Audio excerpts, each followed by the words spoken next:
নমস্কাৰ, আজি হৈছে 1 মাৰ্চ আৰু আজি দেশ বিদেশৰ পৰা লৈ আহিছোঁ বহুকেইটা গুৰুত্বপূৰ্ণ খবৰ। আজিৰ প্ৰথমটো গুৰুত্বপূৰ্ণ খবৰ হ'ল ইৰাণৰ ওপৰত ভয়ংকৰ আক্ৰমণ ইজৰাইলৰ। ইৰাণৰ ৰাষ্ট্ৰপতি ভৱনত আক্ৰমণ কৰিলে ইজৰাইলে। আমেৰিকা ইজৰাইলে একেলগে কৰিছে ইৰাণত আক্ৰমণ। ইৰাণৰ 30টাকৈ স্থানত ভয়ংকৰ আক্ৰমণ। চাইৰেনৰ শব্দত কঁপি উঠিছে ইৰাণ। চাৰিওফালৰ পৰা ইৰাণক টাৰ্গেট কৰি আক্ৰমণ কৰা হৈছে। মিছাইলেৰে ইৰাণৰ ওপৰত ধাৰাসাৰ আক্ৰমণ। ইৰাণৰ চোৰাংচোৱা সংস্থাৰ কাৰ্যালয় উৰুৱাই দিলে ইজৰাইলে। ইৰাণৰ সৰ্বোচ্চ নেতা আয়াতুল্লাহ খামেনিয়াক সুৰক্ষিত স্থানলৈ স্থানান্তৰ কৰা হৈছে। ইৰাণত আমেৰিকা ইজৰাইলৰ মিত্ৰ বাহিনীৰ আক্ৰমণ। USS আব্ৰাহিম লিংকৰ পৰা আক্ৰমণ ইজৰাইলৰ। 70খন যুঁজাৰু বিমানেৰে আক্ৰমণ।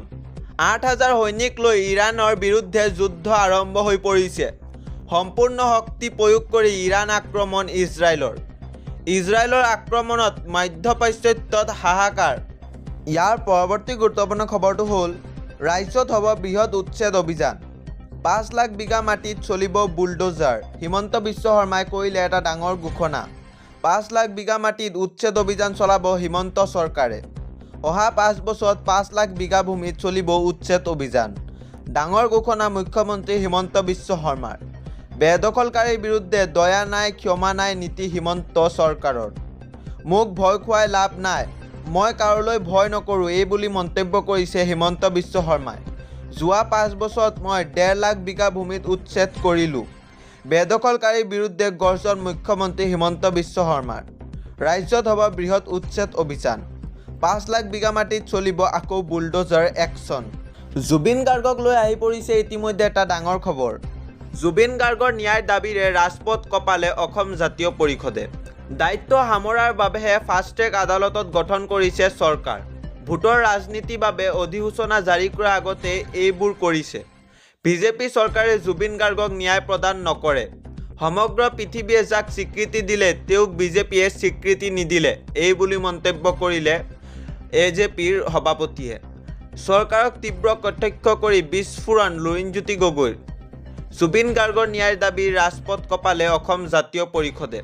দায়িত্ব সামৰাৰ বাবে ফাষ্ট ট্ৰেক আদালত গঠন কৰিছে বুলি কৈছে AJPৰ সভাপতিয়ে। ভোটৰ ৰাজনীতিৰ বাবে অধিসূচনা জাৰি কৰাৰ আগতে এইবোৰ কৰিছে বিজেপি চৰকাৰে। ইয়াৰ পাছৰ গুৰুত্বপূৰ্ণ খবৰটো হৈছে সাৱধান, 1 মাৰ্চৰ পৰা সলনি হ'ব 5টা ডাঙৰ নিয়ম। 1 মাৰ্চৰ আগতে জানি লওক গুৰুত্বপূৰ্ণ পৰিৱৰ্তনসমূহ। মাহৰ প্ৰথম দিনৰ পৰাই সলনি হ'ব আপোনাৰ বাজেট। ৰেল যাত্ৰাত লাগিব পাৰে হাহাকাৰ। বন্ধ হ'ব UTS এপ, এতিয়াৰ পৰা চলিব ৰেল ওৱান এপ। জেনেৰেল আৰু প্লেটফৰ্ম টিকেটৰ বাবে ডাউনলোড কৰক নতুন ৰেল এপ। গেছ চিলিণ্ডাৰৰ নতুন দাম, বাজেটত পৰিব কোব। 1 মাৰ্চত নিৰ্ধাৰণ হ'ব LPGৰ নতুন মূল্য। বাণিজ্যিক চিলিণ্ডাৰৰ দাম সলনিৰ সম্ভাৱনা। 1 মাৰ্চৰ পৰা ডিজিটেল লেনদেনত প্ৰয়োজন হ'ব বায়'মেট্ৰিক। বৃহৎ ধনৰাশি প্ৰেৰণৰ ক্ষেত্ৰত বাধ্যতামূলক হ'ব বায়'মেট্ৰিক। ডিজিটেল ধনৰ লেনদেনত পূৰ্বতকৈ আহিব আৰু নতুন অধিক কঠোৰ নিয়ম। বলবৎ হ'ব MFA নিয়ম। 1 মাৰ্চৰ পৰা চিম কাৰ্ড KYC নিয়ম হ'ব অধিক কঠোৰ। 1 মাৰ্চৰ পৰা চিম কাৰ্ড হ'ব আৰু কঠোৰ KYC। সামাজিক মাধ্যম ব্যৱহাৰকাৰীৰ ক্ষেত্ৰত আহিব বিশেষ নিৰ্দেশনাৱলী।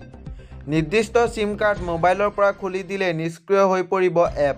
হোৱাটছআপ, ইনষ্টা, ফেচবুক আদি এপ ৱাইফাই অথবা অন্য নেটৱৰ্কেৰে নচলিব। যিকোনো চৰকাৰী বেংকৰ একাউণ্টত জমা ৰাখিব লাগিব সীমিত টকা। একাউণ্ট খালী হ'লেই দিব লাগিব পেনাল্টি।